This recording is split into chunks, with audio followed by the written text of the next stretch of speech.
then let's go back to the issues around mood. The inness, I think, is very important, but I can't go back over it, not because there's no time, but because I don't know what more to say. So I'll just repeat the sort of mantra that says the right thing, but somehow it's very hard to spell it out.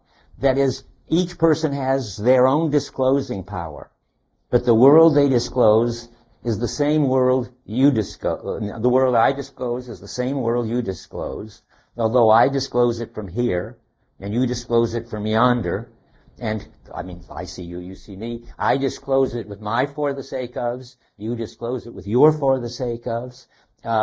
You're absorbed in coping with the equipment and with others that are in your situation. And all of that means that you're something like an open head turned toward the world from somewhere. That we've had the world, and now we've got the from somewhere. But you've got to be very careful and not think of that as some private representation, not even some sort of Renaissance three-dimensional picture that you've got somewhere inside you or in your brain. Of course, your brain has got something in it, which is, it wouldn't be there if the world wasn't the way it is, and wouldn't be there if it weren't your brain and not from your perspective, but that's irrelevant. We're trying to do phenomenology and ontology and describe this very, very difficult thing that we are a shared, we are somehow individual disclosers disclosing a shared world.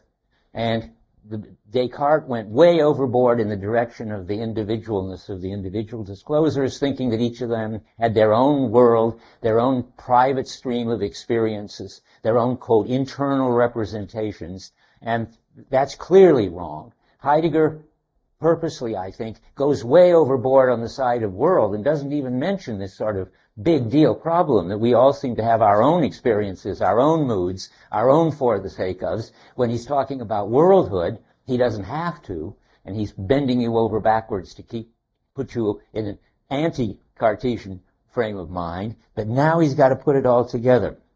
And so my slogan is, Dasein is always in the world by way of its situation. It's there.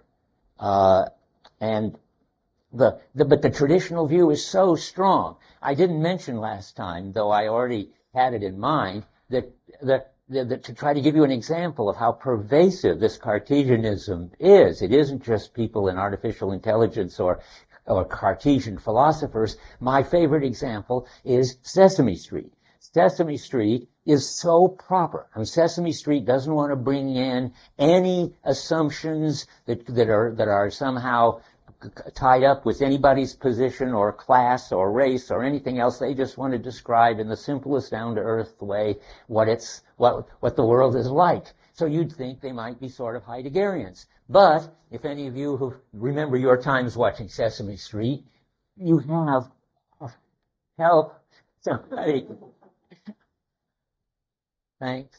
Okay, you have two kids in Sesame Street and a flower. And this kid sees the flower, and guess what? He gets a representation of the flower in his mind. And then he says, flower. And then, guess what? This kid gets a representation of the flower in his mind. That's all pure Descartes. The poor kids are being totally brainwashed into the inner sense model of the mind. And one more example closer to home. Have any of you had any courses from Alison Gopnik in the psychology department? She's we're friends, but intellectually she's the enemy. Sort of my nemesis, because her whole research is devoted to asking the question, when do children stop having sort of foolish views about their relation to reality, namely that their open heads turn toward the world, and start understanding what she calls the idea, that all they've got is their own private inner representations of the world. And they invent all kinds of interesting experiments to show and look and see when this switchover takes place. So, for example, you show a kid, this is one of Gopnik's famous experiments, a box of pencils but it looks like a candy box. And the kid looks at it and looks inside and is disappointed, expected candy, saw the pencils. I forget what age this is. I have no idea. I'm going to just guess around 3. But anyway, then you get another kid the same age coming into the room, and you ask the first kid, what does the kid coming into the room think is in that box? And the answer is pencils. Because from that, the kid hasn't learned yet that he's got his own perspective on the world, and he knows more, and he knows they're pencils, and the other kid, seeing the world from its perspective, doesn't know that they're pencils, and is fooled as the first kid was, thinking there's candy. And now Alison Gopnik thinks, aha, we can just keep giving this test, and at some point we'll find out at what age the kid finally gets it, that it's got its own internal knowledge of the world, each one of them. And what do you say to that? That looks like a solid experiment. Well, what I want to say to it is, what Heidegger would have to say to it is something like, well, what you're studying, Alison Gopnik, is a very interesting thing. It's how the culture brainwashes the people, our culture, the children in it, into giving a certain interpretation to the fact that it's true that different people know different things about the world and different people have different perspectives, that they have a perspective, that you cover up that they're all open to the same world from each of their own perspectives. She sort of congratulates them, I presume, on saying, wow, now you're getting that you really understand the relation of the mind to reality. And I've been wanting, but I never get time to give a seminar with her in which I say, this is interesting work. We have to study how in the world everybody gets brainwashed into this mistaken Cartesian picture of our relation to reality, which the Homerics didn't have, and Augustine didn't have, and it wasn't around till Descartes. Somehow their kids didn't grow up ever with getting the right picture, namely the idea, the internal representation idea. So how do we get our kids to all grow up and believe it? So that if you took them all into a class and asked them questions, you'd get them to say, well, I've got my private experiences and you've got yours. Okay, that's all just background. How hard and how important this is, and period for that. Now, let's go on to moods. Moods are global, and we talked about that already. They're like an atmosphere. They're contagious. And it's so important on the subject of moods, which is the first of the being in chapters, that Heidegger is sort of turning the picture upside down. Instead of saying that everybody's got their mood, and out of that somehow is constructed the mood of the one. Remember, he says the one man makes moods. I mean, let's suppose we're all in a frightened of terrorists mood. So out of everybody getting their private mood, somehow the public mood is constructed. The mood in the company, I said there that, business consultants, I think I said, go around finding out. Did I say there are Heideggerian business consultants? One of them is my PhD of mine. They make literally hundreds and hundreds of thousands of dollars going around, among other things, seeing what the mood is in a company like IBM.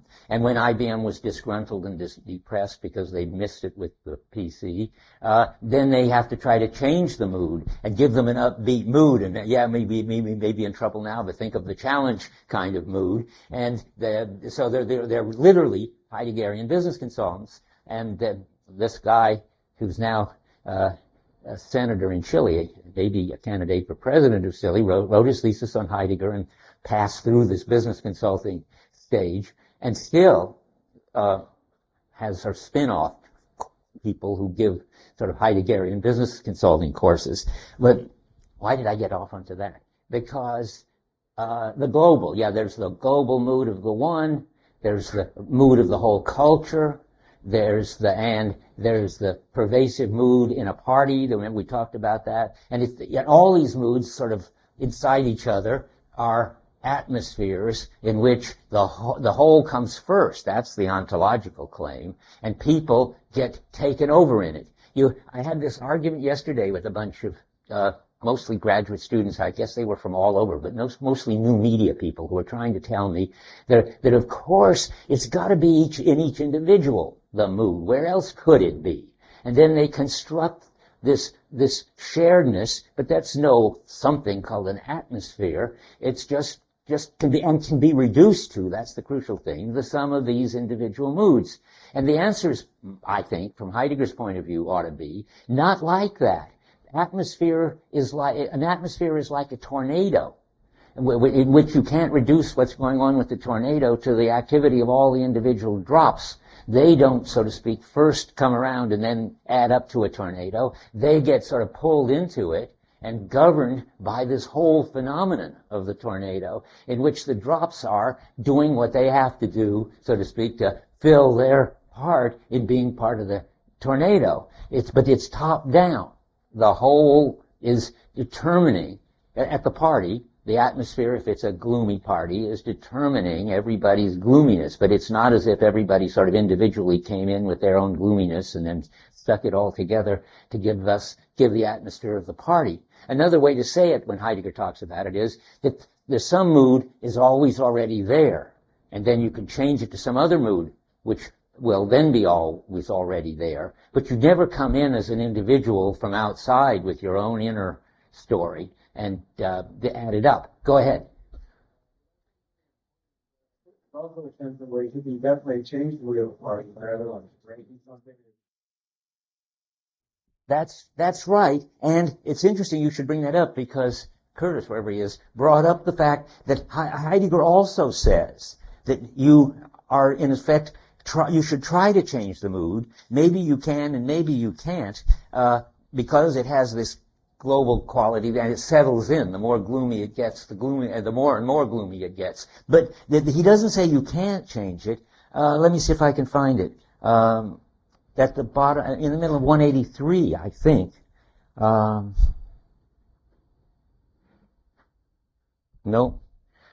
that's understanding. No wonder it's not there.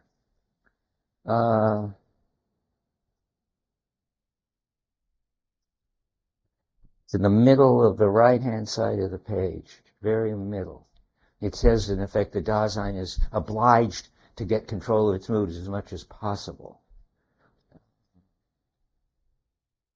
Well, I can't find it, but it sounds like it's a kind of contradicts the fact that you're always in a mood and the mood is determining you, and that you are, as he says in the middle of 173, delivered over in your being to the mood. It must be after that. Just 175. That's about where I expect to find it. In the middle of the page? Oh yeah. Okay. Factically, the 136 in the German. But factically, Dasein can, should, and must, through knowledge and will, become master of its moods in certain possible ways of existing, then so forth. That means that you could tell a joke, or you could try to put on different music, or you could go, if you were depressed, and go exercise a lot to hope your endorphins will come and fix you. But then he says, only we must not be misled by this into denying that ontologically mood is a primordial kind of being for Dasein, in which Dasein is disclosed prior to all cognition and volition and beyond their range. So what he wants to say is, yes, there are these special cases, but it's on a background of shared moods, which you can sometimes, but no guarantee, use your willpower or your wits to switch them. Okay, let's go on. So the mood is global, and like familiarity, which is global, and moods and familiarity have a lot in common. They are, remember, the background already of that on the basis of which we make sense of things. That's the familiarity. Now we're adding, the moods are the background on the basis of which things matter to us. That's what moods contribute. If it weren't for moods, there wouldn't be anything mattering. So it's when you're in a timorous mood, things matter as frightening. And when you're in a upbeat mood, things matter as opportunities, and so forth. And he's saying that it's this background on 176, at the very bottom, toward the bottom of 137 in German, Dasein's openness to the world, the last sentence of that long paragraph, Dasein's openness to the world is constituted existentially by, then cross out the attunement of state of mind, that all the Germans better say is, Dasein's openness to the world is constituted existentially by attunement. So just, and you have to, I haven't put in the mattering when I've read that yet, so now we have to put in mattering. Where is it? would have thought I would have put it there, but I guess right. Okay. Yes, good. That's where I want, exactly. So he talks about the threatening character and so forth, and then he says, I guess we have to read it all. But to be affected by the unserviceability, restraint, so and so and so and so of what's ready to hand becomes ontologically possible only insofar as being in as such has been determined existentially beforehand in such a manner that what is encountered within the world can matter to it in this way, that is, in some way, and if it means serviceable or threatening, that way. The fact that this sort of thing can matter to Dasein is grounded in its disposedness. As a disposedness, it has already disclosed the world as something which can be threatened. But then the general claim is at the bottom. The whole world throws up as not only intelligible thanks to familiarity, but mattering thanks to your Befindlichkeit, your sensitivity to the matteringness of things. There isn't any matteringness of things that you're sensitive to sort of with prior to your sensitivity. Having Befindlichkeit just is being in a world in which things matter. And things matter, say because of your Befindlichkeit, is just to say that's how you pick up the way that things matter. Okay, let's see now.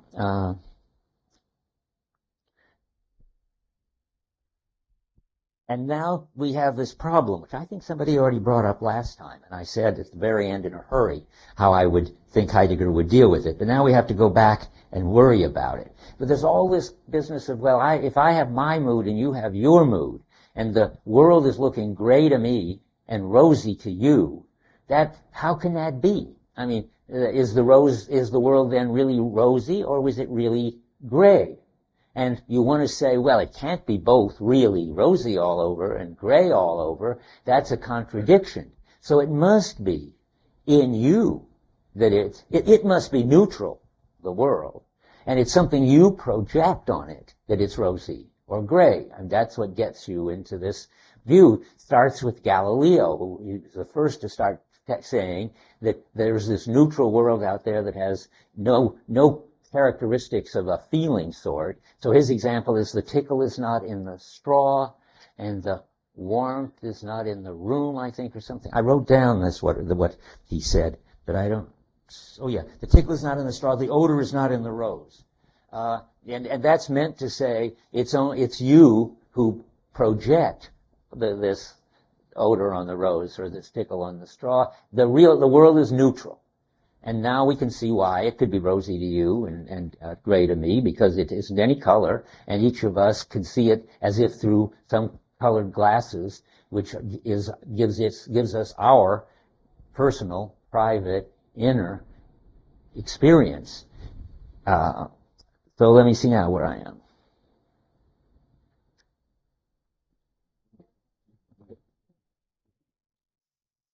And it's better for science, of course, for Galileo and Descartes and so forth, that science doesn't have to mess with the problem of why the world or how the world looks rosy or how you get this tornado effect where there's an atmosphere that drags people in. All of that is just subjective.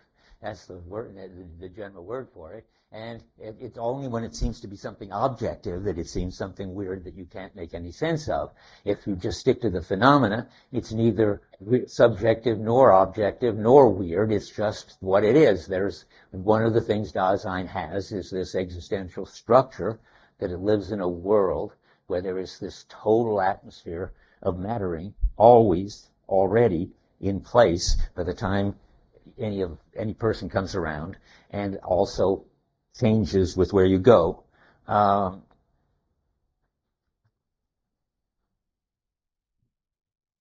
that leads to talk of projection. I just did talk of projection. I didn't quote the page because it's the top of 176, which I read last time already. So now we've got this idea, which we're going to have to try to get out of, that each of us sees the world through a filter. That would be the most, the most comprehensible. I mean, projection doesn't seem to mean anything. I haven't got a colored projector where I project rosy color on this neutral world and so forth. But it's somehow, there is a neutral world, and you can have rosy colored glasses, in which case you'll have a rosy inner experience of it, or I'll have my gray glasses and have a gray inner experience of it. My inner world gets colored by some way or another. I just say, see page 390. It's just another page where he happens to say something like this when he's taking up reviewing. It doesn't add much, but it's clear anyway. Middle of 390. It's in German. The middle of page, or the top of page 341. We have emphasized that while moods, of course, are ontically well known to us, they are not recognized in their primordial existential function. They are regarded as fleeting experiences which color. You see, that's the phrase there, besides projection, which color one holds psychical condition. So that's the colored glasses view of mood. And now the question really is, but how do you understand that? If mood isn't neutral, and the world isn't neutral, the better way to put it, and you project these various colors on, or better yet, you see the world through various colored filters, how are we supposed to understand the fact that we are all somehow in the same world and attuned to the same world, and yet you can be getting a grumpy, dangerous, or whatever sense of its mattering, and somebody else can be getting this opportunity, rosy, upbeat sense of its mattering. How can that happen? Well, now comes my favorite part, because I think we have to figure out how it can happen. Heidegger just cops out. That's such a hard question that Heidegger just tells you he's not going to even try to answer it. Let me get the question clear again. How is it that there can be a shared world which we're all attuned to, and yet this shared world could be colored all over with what seem to be, or show up or matter in what seem to be opposed, contradictory ways, and yet it's not going to be your subjective coloring that makes it. So all these ways somehow have to be in the world if we're really going to, if Befindlichkeit is really going to put us in touch with the world, if our mood is going to pick up what's there. But then what's there? If it isn't neutral, it looks like it's going to be, and I think this is the right way to go, an amazingly complicated rainbow of colors. But I haven't explained that yet. I just want to show you where he sort of says it's not his problem. At the top of 170. It should be his problem. On 131 toward the bottom. Without question, there are unfinished tasks still lying in this field. I should say this is a pretty serious one. What we have hitherto set forth needs to be rounded out in many ways by working out fully the existential a priori of philosophical anthropology and taking a look at it. But this is not the aim of our investigation. Its aim is one of fundamental ontology. Well, that's right, but even fundamental ontology owes you an account of how you can, without making it subjective or projected, or using sort of filters, you can see the world as rosy and I can see the world as gray. I mean, what's the kind of status of the world under those conditions? That's, I think, a problem he has to worry about. And I think he's got the making of an answer. This now I want to switch to the issue, why does he say that moods are attunements? That's the clue. Yeah. Just to pick up on that musical metaphor of attunement, just imagine a group of people coming and listening to symphonies. They all come with their different training, right? But that symphony itself, performance, creates itself in a region where moods become, or even possible, a certain pressure. Which gives them all a shared mood. Yes. Yeah. Okay. I think that's right. Okay. Yeah.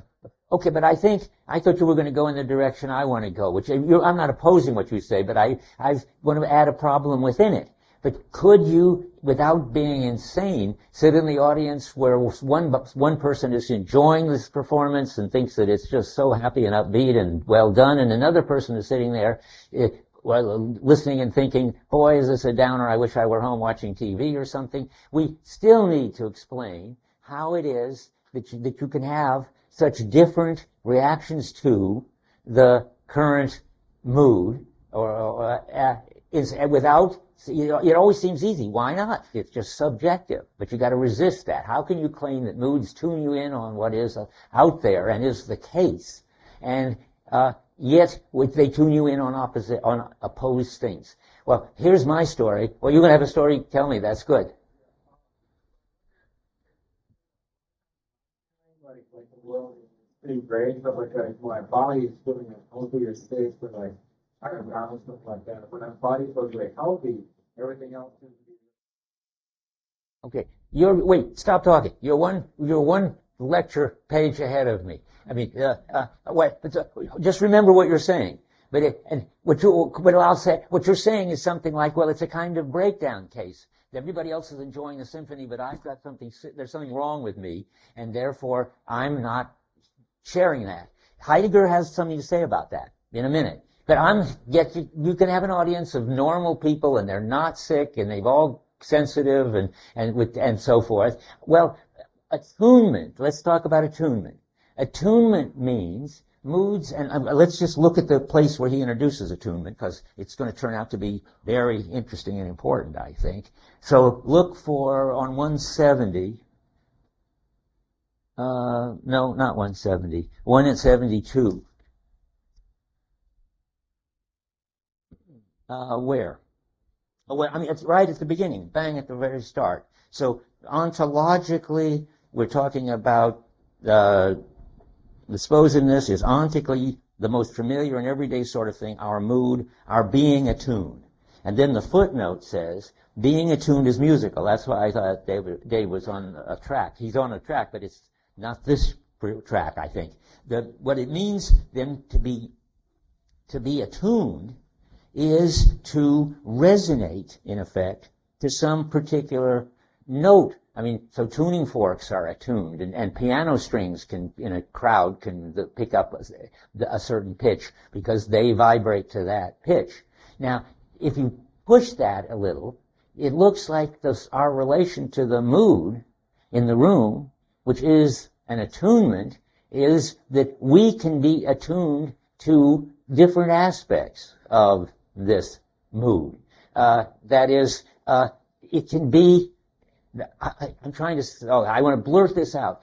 In any situation, but let's just take this one.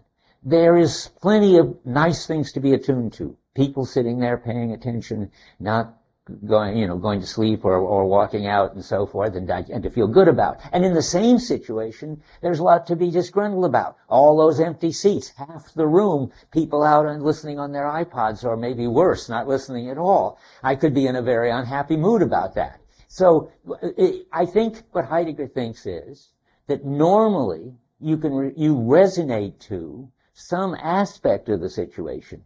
The mood doesn't say that the situation has only one, so to speak, be careful of this, but color. Let's put the color back in the world. The situation is a kind of rainbow situation. That's what I thought David was saying about the symphony, and he could have been. I mean, one person could be hearing, wow, is the flute good, and another person could be hearing the violinist is off pitch, and so forth. It's a complicated, a mood is a complicated situation of a whole mixture of possible attunements, which various people can tune into. That's what I think Heidegger thinks. Yeah. One is that I'm not sure whether putting it that way would get to you can be attuned to a mood, but not get swept away by it. Yes, well, yeah. Especially with everything. Well, that's right. Well, I think not in Heidegger's sense, I think. You're not resonating to it. It's like saying a string in the piano is not attuned to is attuned to middle C, even though it's not resonating to middle C. No, in Heidegger language, I think, when you're attuned to it, that just means that aspect of the situation is what matters to you. And I want to say something, and both of these are good points. And the holism, I think, isn't that everybody has to be in the same mood. It's that when you're in any mood, it's the atmosphere, it's the weather, so that everything is disgruntling to the disgruntled person, even though, in fact, everything isn't disgruntling, really, because everything can be, promising to the happy, upbeat person. But if it's a mood, then they sense it as the whole situation is such and such. That's what they're, let me just repeat in a second. Try to get this feeling. That's what they're attuned to. That's what they resonate to. In everything else in the situation, they're blind to. So if I'm in a mood of being happy with the class and they're saying good things and paying attention and I'm saying good things and learning something, then I'm blind to the fact. I just forget. I did it every once in a while, and then I remind myself. I just forget all the empty seats. But if I'm in a bad mood, no matter how smart people are and how wide awake they are, I'm worrying about the people who aren't here. But that's global. I mean, I'm not half attuned to the people who are here and doing well and half attuned to the people who are absent. I think Heidegger's right. The phenomena of mood is that whatever mood you're in, everything is in that mood. Remember, I gave it the example on a sunny day. Everything is sunny. Every day is outgoing. You can't figure out what it would be to be all muffled up in rain going down your neck and not having time to stop and outside and talk to people. And when it is like that, it's impossible to remember what it was like on a day like this. And that's the way mood is. That's the kind of totality. It doesn't have to be that in a situation everybody's in the same mood. It has to be that everybody is resonating in their own holistic way to a genuine aspect of the situation. See, that's what would keep it from being inner.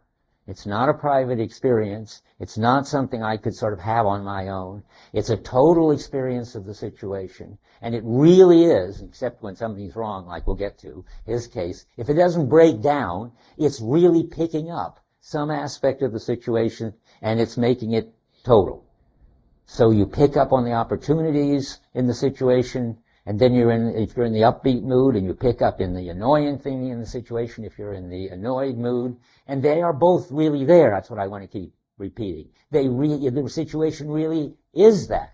And what it makes it annoying is simply, so to speak, up to a point, you're taking it as annoying. It isn't something the situation has, even if you took Dasein out of the universe. But there's a lot of ways of responding to the objective. Of course, that word is just, you shouldn't be in there, but I have to put it in there and then take it away. There are lots of different, so to speak, valid ways of responding to the objective mood in the room or the situation, and you each are resonating to one of them, just the way the string in the piano can pick out from all the notes that the symphony is playing one note and resonate to that. Only add the fact that it couldn't, and once it does, it's not going to be easy for it to pick out any other being. Okay, somebody started to have a hand up. Tyler, yeah. Like the spirit of David's movement, they came to account for the differences, the different perspectives, for example, the way you move it. You have a way multiplicity of aspects for experiences in different ways. It seems to be things that's important to be saying because we're coming into a shared region, having many different things. Yes, that's a flow of things, having a bunch of different ways of achieving the same place. Okay, well, I mean, that could cut two ways. Do you mean that you come from different places, but now you're in a where you're atness, you're in a shared disposedness where you're all tuned the same way? Or are you trying to answer the question, how come people are attuned in many different ways, even though they're in the same general situation? I think that's what you're trying to answer. That's orthogonal or something to my question. I mean, there are two questions at least. I mean, Heidegger's brushing them all off. One, my question is, however you got here, how can different people be picking up and resonating to and having a mood that's different about and picking up different aspects of the situation? And you're telling me, well, they came from different places. That doesn't help me. I want to know how this situation can be publicly instead of private. And publicly it can be rosy and gray and threatening and soothing and so forth. How could that same situation be all that, which is phenomenologically true, without relapsing into, well, the real situation is neutral and different people are projecting different private stuff on it? And I don't see any answer. Maybe the great paper topic, because Heidegger doesn't tell us, but the phenomena is there to consider. I'm saying I think Heidegger's committed to something like you could call the rich reality view, that the world is very rich and complex, and there are all sorts of different ways of holistically resonating to a particular situation, and they're all. And the important thing to say is something like they're all true. There is a disgruntling situation in this room right now with all those empty seats. And it is a terrifically happy situation because the people who are here are making a contribution. And that's not something you have to deny. All you have to say is, and some people are resonating to one and some to the other, and somebody like me may be flipping back and forth for a while. Though mostly I forget the empty seats. Yeah. Part of the extent that we carry our mood with situations, right? We're not being real. We're saying we come into a situation with a mood. Definitely. We come into a situation. Somehow or other, in order to attune ourselves to the environment, we all come from different places. That's right.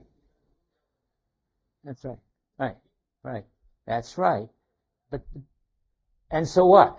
Some of them can be wrong. That is, you'll have to get about if you stick to it. Now, let's go on though from where you are to what his point. If you come into a situation in which everybody is having a good time, and you've been in a bad situation and you're in a bad mood, there are two possibilities.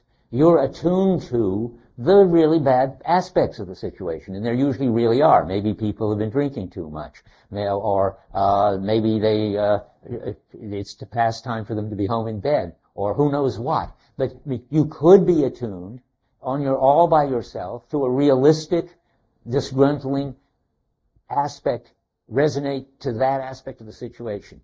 That would be, in my reading, okay.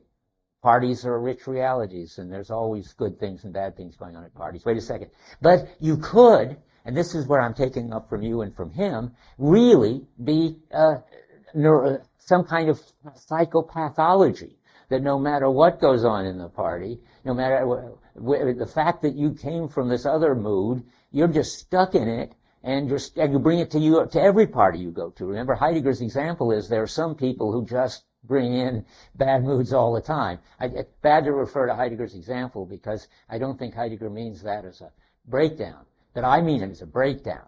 There are people who are stuck in moods that don't correspond, and this is important now. I'm going to make a dangerous move.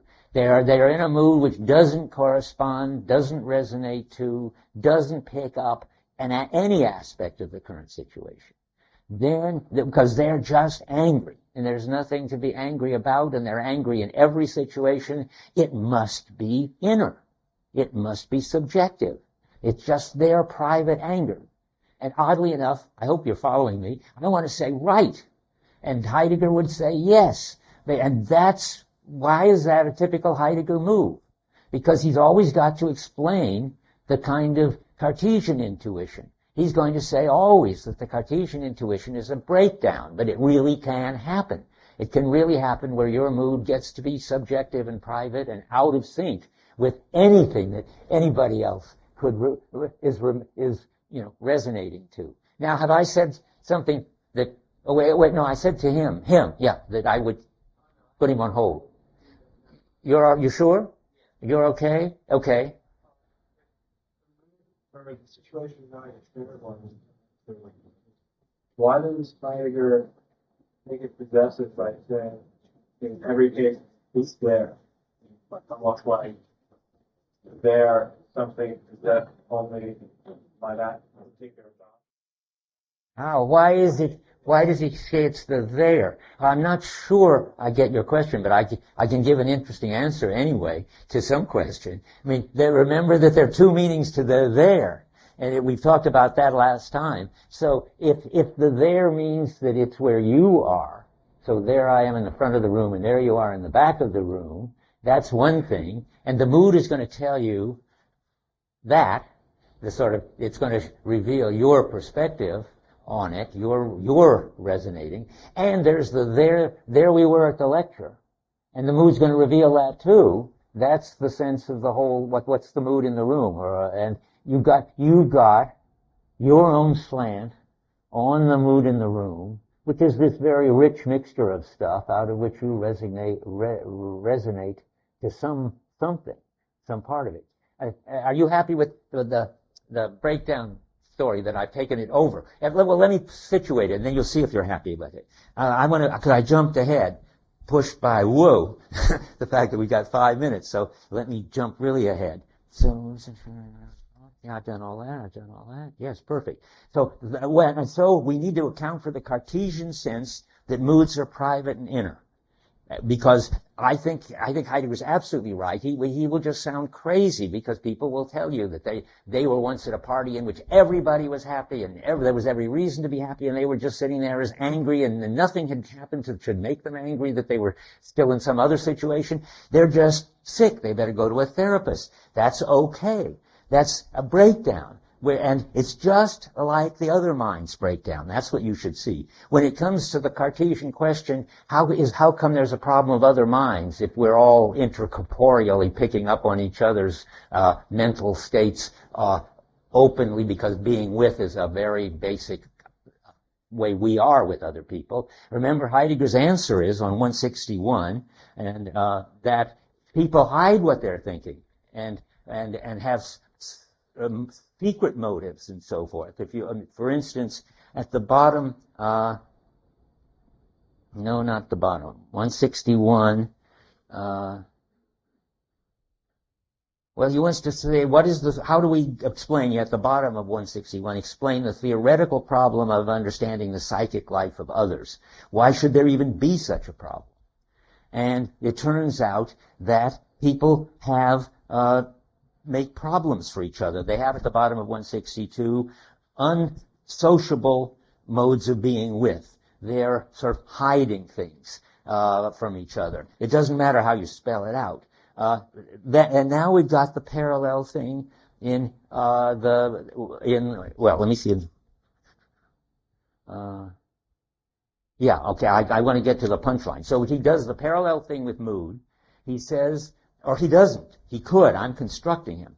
I think he should say that just as there really are breakdowns in communication and really a problem of other minds, so moods can really be private. You can have your own phobias. You can find everything frightening and threatening, even though there doesn't seem to be any basis for it at all. And the moral is supposed to be, and that's what I wanted to say before time runs out, the mistake from a Heideggerian point of view, I think, is never, the mistake is to deny the phenomenon that somebody like Descartes was onto, that there can be private, secret things, so that there is a problem of other minds, an ontic problem of other minds. There can be people who are resonating to something which is just not there to resonate, even in the richest world, in the richest party. They got private problems. Now comes the crucial thing. What the philosophical mistake, and it's so amazing how easy it is to make it, is to say, but these breakdown cases reveal what's really there all along, but you didn't notice it. That's what they were telling me yesterday with the people who are trying to make the moods go back into the individuals. They say, yeah, of course, it looks like it's a shared atmosphere, but then there are these people who are all out of touch with it, and they're revealing the fact that really it's a private in everyone, and that it's just a kind of coincidence that they're all fitted together. And the move is a simple move. Just think that the breakdown reveals what was there all along, and you're off into Cartesianism. And all that Heidegger needs to do is to say that each time you do this to him, yes, of course, there are pathologies in which people have completely private moods, and we have to treat those people. But you mustn't let that convince you that the ontology of moods is that they're private, subjective, projected experiences. The ontology of moods is that they're shared atmospheres which people resonate to, and there can be breakdowns in which they're not resonating to anything. They're just having some debris in their minds. Okay, I have to run out. It's noon, so see you next Thursday.